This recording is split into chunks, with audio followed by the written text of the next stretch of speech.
বিধানসভা নির্বাচনকে সামনে রেখে রাজ্য সরকারের যুবসাথী প্রকল্প ঘিরে শুরু হয়েছে তীব্র রাজনৈতিক চর্চা।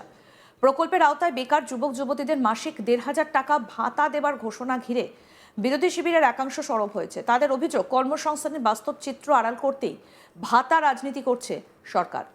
এই প্রেক্ষিতে শনিবার মুখ খুলেছেন রাজ্যের প্রাক্তন শিক্ষামন্ত্রী পার্থ চ্যাটার্জি। তিনি স্পষ্ট দাবি করেন, ভাতা তো প্রথম দেওয়া হচ্ছে না, বামেরাও ভাতা দিয়েছে, বিভিন্নভাবে ভাতা দিয়েছে। বিজেপি নেতৃত্বাধীন কেন্দ্রীয় সরকার, বিজেপি শাসিত রাজ্যেও ভাতা হয়েছে। আমাদের নির্বাচনী ইস্তেহারেও ভাতার কথা বলা ছিল। ভাতা একটা অন্য মাত্রার, কিন্তু কর্মসংস্থান সবার আগে। ২ কোটি লোকের চাকরি দেব বলে দুটোও দিতে পারলাম না, সেটা না করে কাজ সৃষ্টি করা এবং কর্মসংস্থান সৃষ্টি করা এবং কর্মসংস্থানের সুযোগ করে দেবার চেষ্টা করা উচিত। আমি কর্পোরেট জীবনেও সেটা করেছি। আসুন আপনাদেরকে দেখাই কি বললেন প্রাক্তন শিক্ষামন্ত্রী পার্থ চ্যাটার্জি। তিনি বলছেন, ভাতা তো প্রথম দেওয়া হচ্ছে না, বামেরাও ভাতা দিয়েছে, বিভিন্নভাবে ভাতা দিয়েছে। বিজেপি নেতৃত্বাধীন কেন্দ্রীয় সরকার, বিজেপি শাসিত রাজ্যেও ভাতা রয়েছে। আমাদের নির্বাচনী ইস্তেহারেও ভাতার কথা বলা ছিল। ভাতা একটা অন্য মাত্রার, কিন্তু কর্মসংস্থান সবার আগে। ২ কোটি লোকের চাকরি দেব বলে দুটোও দিতে পারলাম না, সেটা না করে কাজ সৃষ্টি করা এবং কর্মসংস্থান সুযোগ করে দেবার চেষ্টা করা উচিত। আমি কর্পোরেট জীবনেও সেটা করেছি।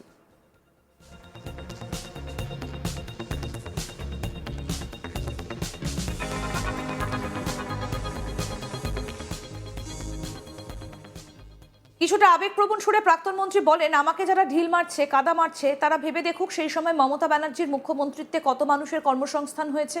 কর্মসংস্থান আমাদের প্রধান ইস্যু হওয়া উচিত। বামপন্থীরা বলেছিল, কৃষি আমাদের ভিত্তি, শিল্প আমাদের ভবিষ্যৎ, কিন্তু ওরা ভবিষ্যৎ তৈরি করতে পারেনি। আমরা মমতা ব্যানার্জির সংগ্রামী ইতিহাসকে মানুষের সামনে রেখে জিতেছিলাম। কর্মসংস্থান নানাভাবে হয়, হাতে কাজ, পেটে ভাত, মাথার ওপরে ছাদ।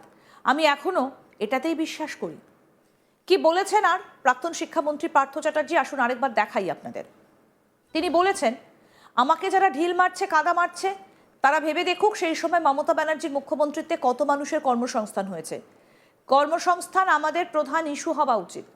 বামপন্থীরা বলেছিল, কৃষি আমাদের ভিত্তি, শিল্প আমাদের ভবিষ্যৎ, কিন্তু ওরা ভবিষ্যৎ তৈরি করতে পারেনি। আমরা মমতা ব্যানার্জির সংগ্রামী ইতিহাসকে মানুষের সামনে রেখে জিতেছিলাম। কর্মসংস্থান নানাভাবে হয়, হাতে কাজ, পেটে ভাত, মাথার ওপরে ছাদ। আমি এখনো এটাতেই বিশ্বাস করি, বলেছেন পার্থ চ্যাটার্জি।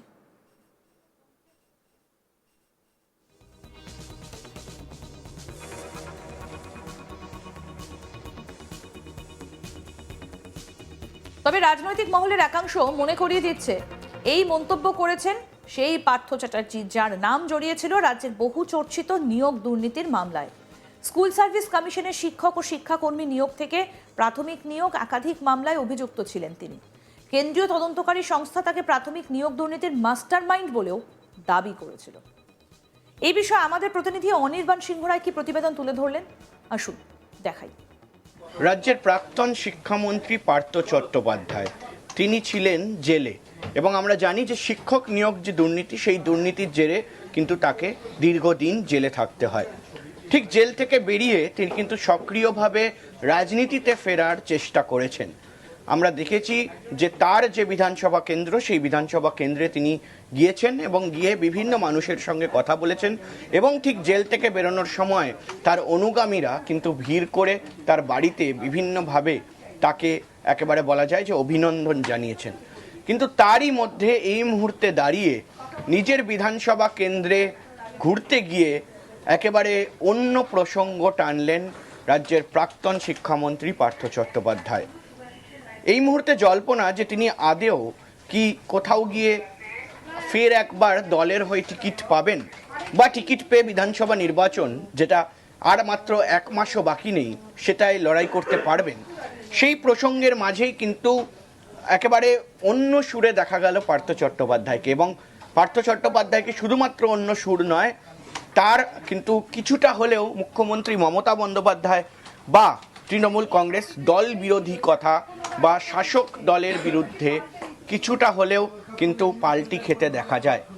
তিনি স্পষ্টত বলেন, এই মুহূর্তে দাঁড়িয়ে যে ভাতা ঘোষণা করা হয়েছে, অর্থাৎ যুবসাথী যে ভাতা, সেই ভাতা প্রসঙ্গে তাকে জিজ্ঞাসা করা হলে তিনি সংবাদ মাধ্যমে স্পষ্ট বার্তা দেন যে এই যে ভাতা, সেই ভাতা কিন্তু এর আগেও দেওয়া হয়েছিল, অর্থাৎ সিপিআইএম আমল যখন ছিল, বাম আমল যখন ছিল, তখনও নাকি এই ভাতা দেওয়া হয়েছিল। কিন্তু এই ভাতা শুধুমাত্র রাজনৈতিকভাবে প্রযোজ্য, বা কোথাও গিয়ে কিন্তু এই ভাতা একেবারে ভবিষ্যতের কথা চিন্তা করা হচ্ছে না, এমনটাই ইঙ্গিত পার্থ চট্টোপাধ্যায় দেন। এবং তিনি বলেন যে ভাতা এর আগেও ছিল, এখন এই ভাতা দেওয়া হচ্ছে, এটা নতুন কিছু নয়। কিন্তু তিনি বলতে চেয়েছেন যে কর্মসংস্থান আগে প্রয়োজন।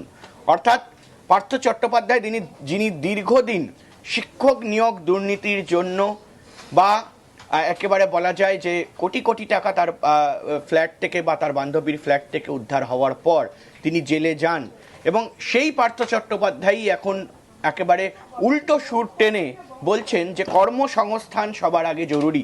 একেবারে যারা যুবরা রয়েছে তাদের জন্য কাজ, কর্মসংস্থান এবং বলা যায় যে কাজের ইনফ্রাস্ট্রাকচার তৈরি করতে হবে, এমনটাই তার এই মুহূর্তে মতামত। এবং তিনি এই প্রসঙ্গে আরও বলেন যে তাকে কোথাও গিয়ে কালিমালিপ্ত করা হয়েছে বা কালিমালিপ্ত করা হচ্ছে এবং কালি ছেটানো হচ্ছে। এবং যারা এই মুহূর্তে এই ভাতা প্রসঙ্গে বিভিন্ন প্রশংসা করছেন যে নেতা নেত্রীরা, তাদেরকে আক্রমণ করে তিনি বলেন যে তাদের ভাবা উচিত যে এই মুহূর্তে দাঁড়িয়ে মুখ্যমন্ত্রী মমতা বন্দ্যোপাধ্যায়ের আমল, অর্থাৎ 2011 সালের পর থেকে কত কর্মসংস্থান হয়েছে পশ্চিমবঙ্গে, এবং সেই প্রসঙ্গেই কিন্তু তিনি এই মুহূর্তে বিস্ফোরক। এবং তিনি কিন্তু বুঝিয়ে দিলেন যে কোথাও গিয়ে কিছুটা হলেও দলের একেবারে বলা যায় যে বিপরীতে ইঙ্গিত দিচ্ছেন পার্থ চট্টোপাধ্যায়। এই বিষয় নিয়ে অনেক রাজনৈতিক মন্তব্য করেছেন।